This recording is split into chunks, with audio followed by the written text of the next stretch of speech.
a 0 down the chat if I'm actually live. Put a 0 down the chat just to kind of help me out. Sometimes what happens is like there's a kind of delay between when I actually go live and like when there's actually something there. So if you could help me out, put a 0 down inside the chat.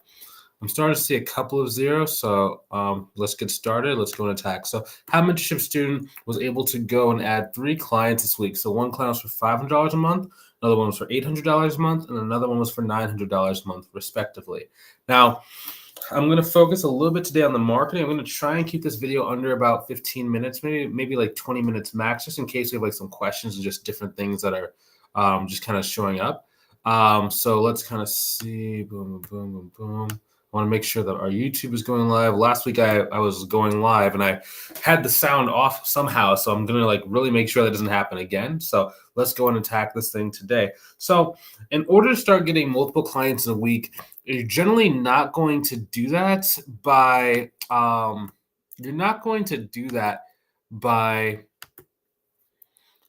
going one client at a time.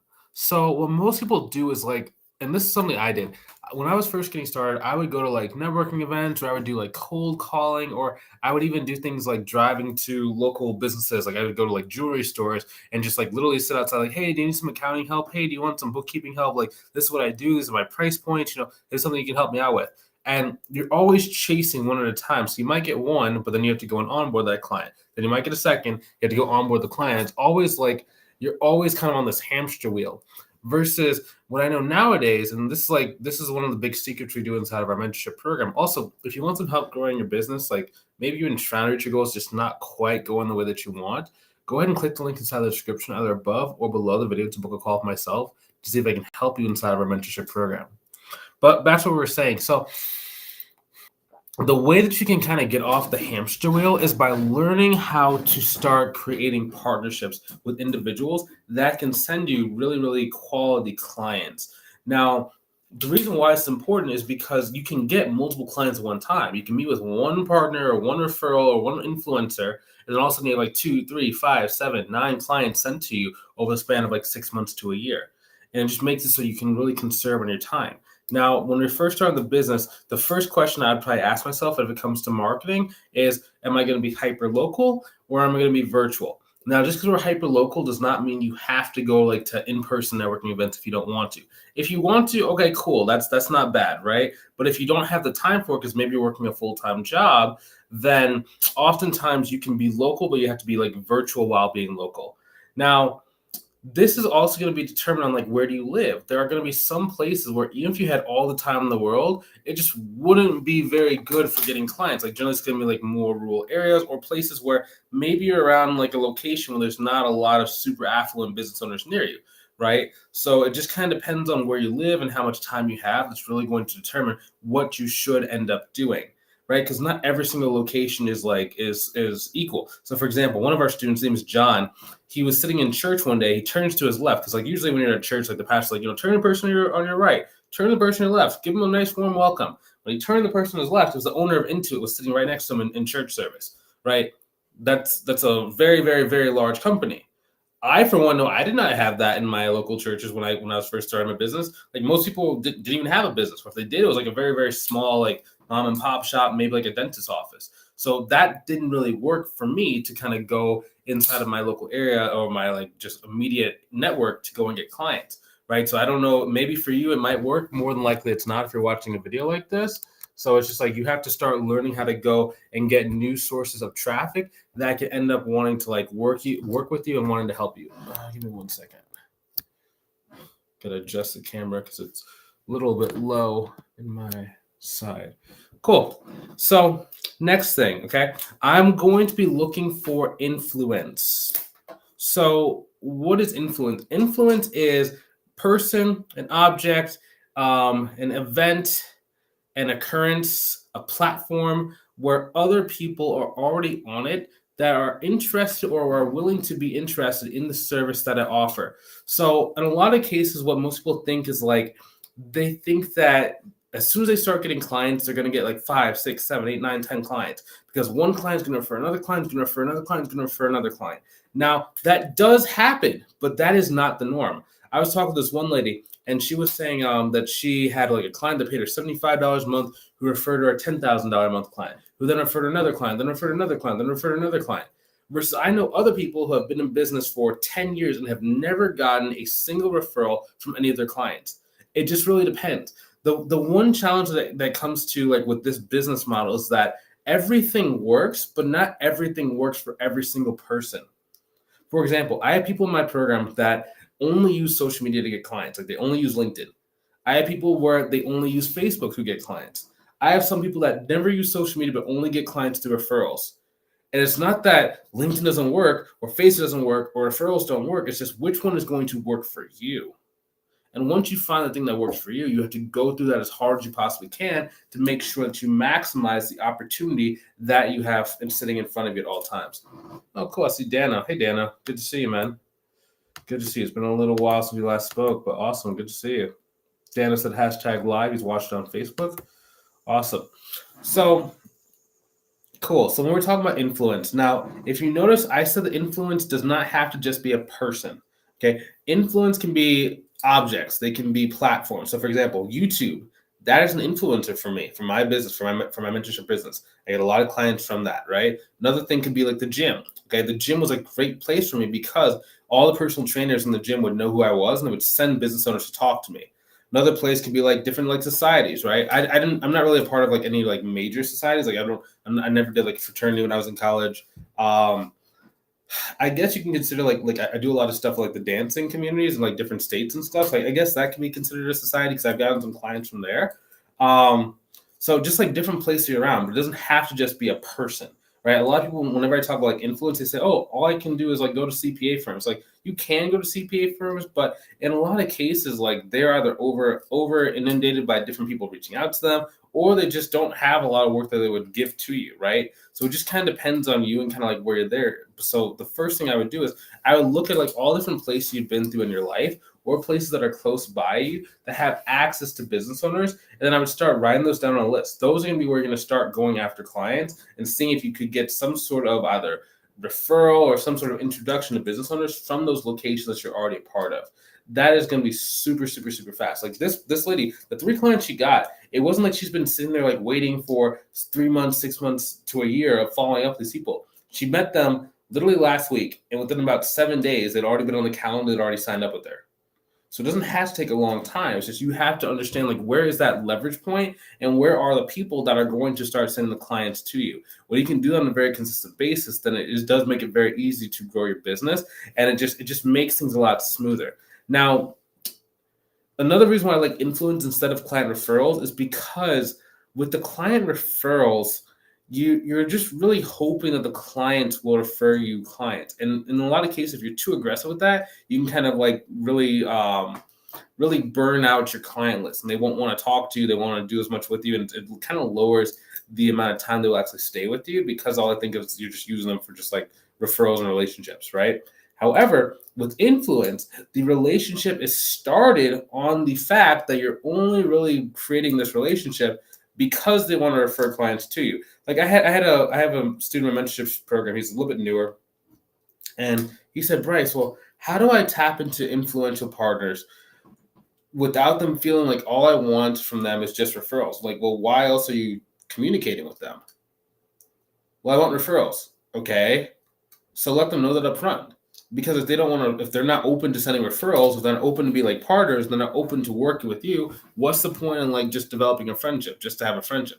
Like if you need friends, okay, you can do that. But like, you know, my friends are people in my personal life. You know what I mean? When I'm talking to a referral partner, when I'm talking to someone about a consultation call, I'm not trying to be their friends. I'm trying to see if there's a way we can help each other out. Right. And that's why those referral partners will be on the call. Oftentimes with influence, like they are so busy and they have so much stuff going on, they don't have time to just kind of waste with idle chit chat. Like as mean as that might sound, it's like that's just not the thought process they come with. Everyone that you're going to talk to who is an influencer is generally going to want to get something out of it, whether it's you giving them a client, whether it's you taking good care of the clients they refer to you, whether it's you maybe like giving them a connection to someone that they really need to go grow their business. There's a lot of different like ways you can actually go and like support those people without necessarily having to give them clients first, right? Now, next thing, what are the steps to start going getting, these influencers send you referrals. Number one, identification. So you have to understand which kind of partners or which types of influencers are going to be around the type of clients that you actually like working with. Now, the reason why this is so important is because there's no point in building a relationship with a referral partner who has no access to the clients that you actually want to have. So oftentimes, let's say that you're trying to go and get like higher ticket clients, like clients that actually afford to pay a good amount of money. Oftentimes, these business owners are not going to be beginners. So if you're going after referral partners that only talk to beginner business owners, it's going to be very, very hard for you to start getting referrals from those people that are actually going to turn significant amounts of money. So I'm taking into account, who do they help? How long have they been in business? Now, a reason why it's important to know how long have they been in business for is because that is going to determine the age of the clients. In a lot of cases, the clients that they have are going to be a similar age or a little bit younger than what they actually are. Not I don't mean like in terms of like the founder age younger. I mean more in terms of where they are in business. So let's say that they're a lawyer, right? So the lawyer is probably going to be like 2 to 3 years older than what their average client is going to be on average. Now, in some cases, it might be like 100-year-old firm, but I'm looking at like what is the current owner kind of like, right? Because that's who they're going to really relate to, and that's who's going to be the most attractive to them. On average, you're always going to have outliers to everything I say, but it's just on average what I've seen. So then the next thing is you have to be able to actually go and get them to want to talk to you. So what we generally do is we like to use messenger scripts. So our messenger script is very, very good at getting people to understand like there is something that we are looking for if we're going to be talking to each other. We also give you what's called a business resume that allows you to give something to the referral partners to actually research you ahead of time to know how you help, who you help, what's your experience, and why should they actually work with you.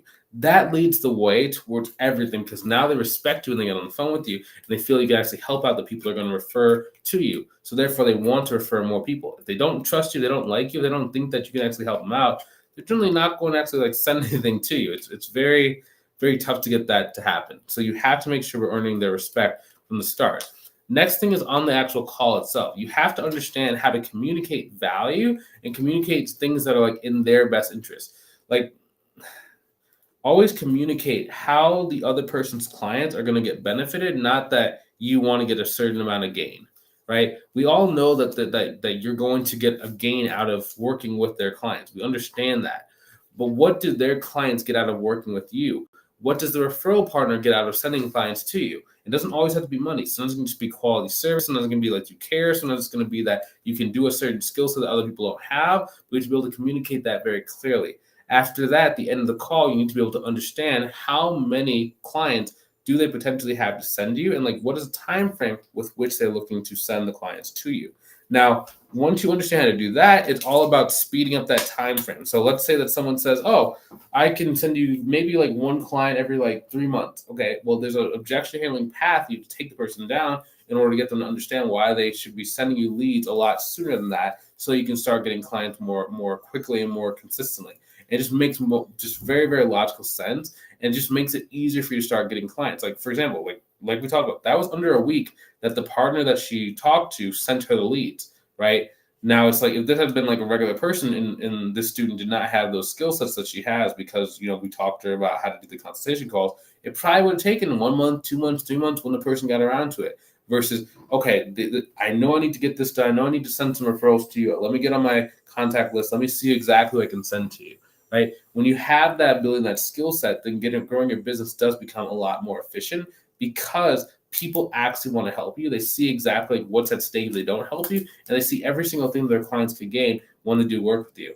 And when you're able to do that on a consistent basis, then growing your business becomes very, very simple because you only really need 10 referral partners to send you anywhere between 10 to 40 consultation calls over the course of the year. So let's say that you have 10 people.